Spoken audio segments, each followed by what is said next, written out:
आज आपण बघणार आहे कंझ्युमर प्रोटेक्शन ऍक्ट 1986 मधील कंझ्युमरचे definition. Who is consumer under the act.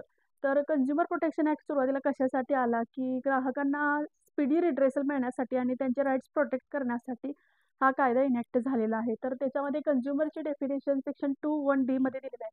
Consumer means any person who buys goods. आता गुड्सची डेफिनेशन तुम्हाला सेल ऑफ गुड्स ऍक्ट 1930 मध्ये दिलेली आहे. फॉर द कन्सिडरेशनची डेफिनेशन तुम्हाला इंडियन कॉन्ट्रॅक्ट ऍक्ट मध्ये दिली आहे. Something for something return simply means.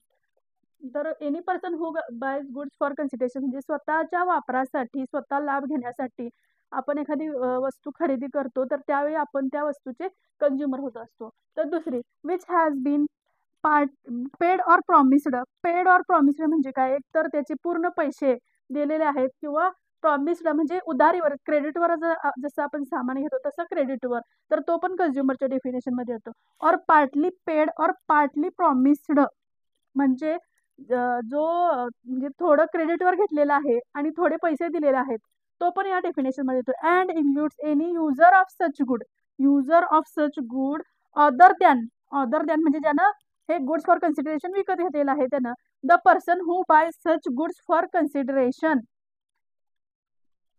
partly paid or promised when such use is made with the approval of such person. तर approval of such person म्हणजे काय, पहिल्यांदा काय आहे की जो व्यक्ती स्वतःच्या फायद्यासाठी गुड्स खरेदी करतो तो एक व्यक्ती, आणि दुसरं म्हणजे दुसरी व्यक्ती की जी त्या व्यक्तीच्या अप्रुव्हलने सामान यूज करते. आता त्याच्यासाठी एक केस आहे दिनेश भगतची केस आहे, Dinesh Bhagat versus Bajaj auto limited 1992 ची केस आहे. तर फॅक्ट्स वाचते मी ह्या केसचे. ए purchased scooter which was in B's possession from the date of purchase.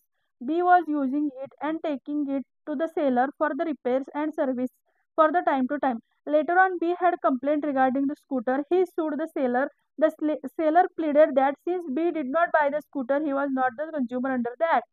आता ए जो आहे त्यानं स्कूटर खरेदी केलेली होती, पण तो पोझिशन मध्ये कुणाच्या होता, बीच्या पोझिशन मध्ये होता, आणि बी प्रत्येक वेळी टाइम टू टाइम त्याला मेंटेन ठेवण्यासाठी, सर्व्हिसिंग करणे, रिपेअर करणे अशा कामासाठी यूज करत होता आणि नेत होता सेलरकडे.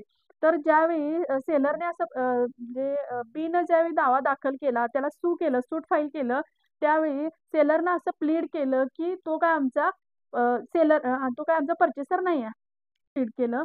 तर ह्याच्यामध्ये held that the Delhi State Commission held that B, the complainant, was using it with the approval of A. आता अप्रुव्हल इथं आपण हे अप्रुव्हल हु इज कंझ्युमरच्या डेफिनेशन मध्ये अप्रुव्हल म्हणजे ज्यानं बाय केलेला आहे त्याच्या परमिशननं जर यूज करत असेल तर he will also consider as consumer. Approval of a the buyer and therefore he was consumer under the act. तर तो पण त्याच्यामध्ये कंझ्युमर आहे असं कन्सिडर केलं जाईल. त्यामध्ये ह्याच्यामध्ये काय दिलेलं आहे, द दिल्ली स्टेट कमिशन. तर दिल्ली स्टेट कमिशन आलंय म्हणजे काय, आपले 3 हायरार्की आहेत ह्याच्यामध्ये रिड्रेसल एजन्सीमध्ये. डिस्ट्रिक्ट फोरम, स्टेट कमिशन आणि नॅशनल कमिशन. स्टेट कमिशन मध्ये 20 लाख ते 1 करोड रुपयाचे दावे दाखल केले जातात. तर इथं स्टेट कमिशन मध्ये त्यांना दावा दाखल केलेला आहे. ठीक आहे. तर दुसरा आहे आता आपण बघितलं हु इज बायर और परचेसर ऑफ द गुड्स म्हणजे कंझ्युमर ऑफ गुड्स. पण आता आपण बघणार आहे की who is not consumer under this act. तर आता इथं बघणार आहे but does not include a person who obtain such goods for resale और फॉर कमर्शियल पर्पज. आता इथं रीसेल आणि कमर्शियल पर्पजचा काय अर्थ होतो हे आपलं बघणं महत्वाचं ठरणार आहे.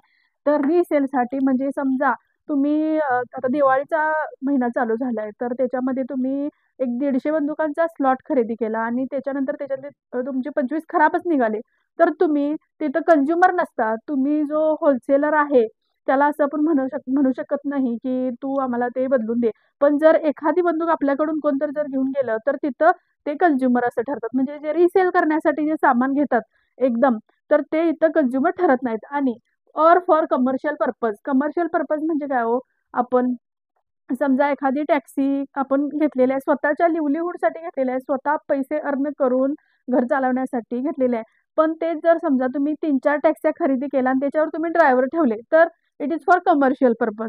समजलं. आता इथं पुढं आता हे झालं who is and who is not consumer of goods.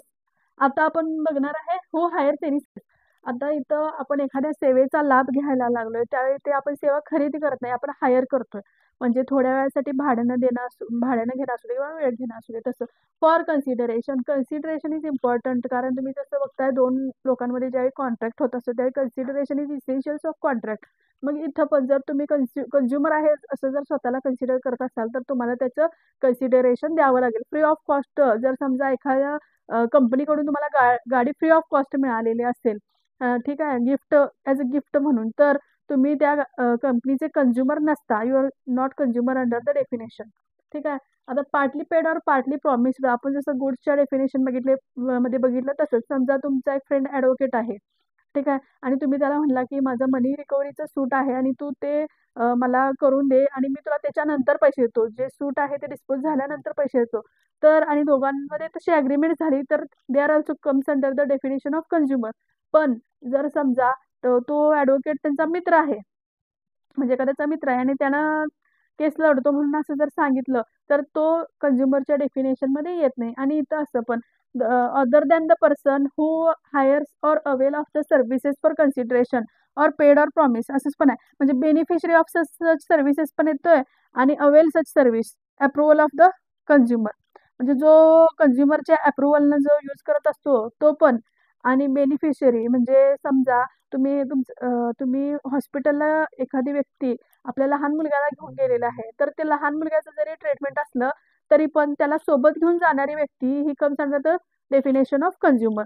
ठीक आहे. आता आपण इथं बघितलेलं होतं की हु इज नॉट कंझ्युमर, जो कमर्शियल पर्पजसाठी यूज करतो किंवा रिसेलसाठी गुड्स बाय करतो, तर तो कंझ्युमरच्या डेफिनेशनमध्ये येत नाही. तर त्याच्यासाठी एक केस आहे, Shrimati Pushpa Meena versus Shah enterprises Rajasthan. A jeep was purchased to run it as a taxi. The question was whether the buyer of the jeep was consumer under the act. The Rajasthan State Commission held that to use the jeep as taxi with the object to earn profit was a commercial purpose, and therefore the buyer used was not a consumer within the meaning of the act. आता इथं काय आहे, profit earn करणे हा commercial purpose आहे, पण आपल्या लिव्हलीहूडसाठी earn करणे हा कमर्शियल पर्पज असू शकत नाही. तसंच एक उदाहरण, आपण जर शिलाई मशीन एक बाय केली आपल्या लिव्हलीहूडसाठी, आपण म्हणजे आपल्याला घर वगैरे चालवायचं आहे, तर तिथं आपण कंझ्युमर म्हणून असतोय. पण जास्त शिलाई मशीन आपण घेतल्या आणि कमर्शियल पर्पजसाठी यूज करत असतो, गार्मेंटसाठी वगैरे असं, तर तिथं आपण कंझ्युमर असू शकत नाही.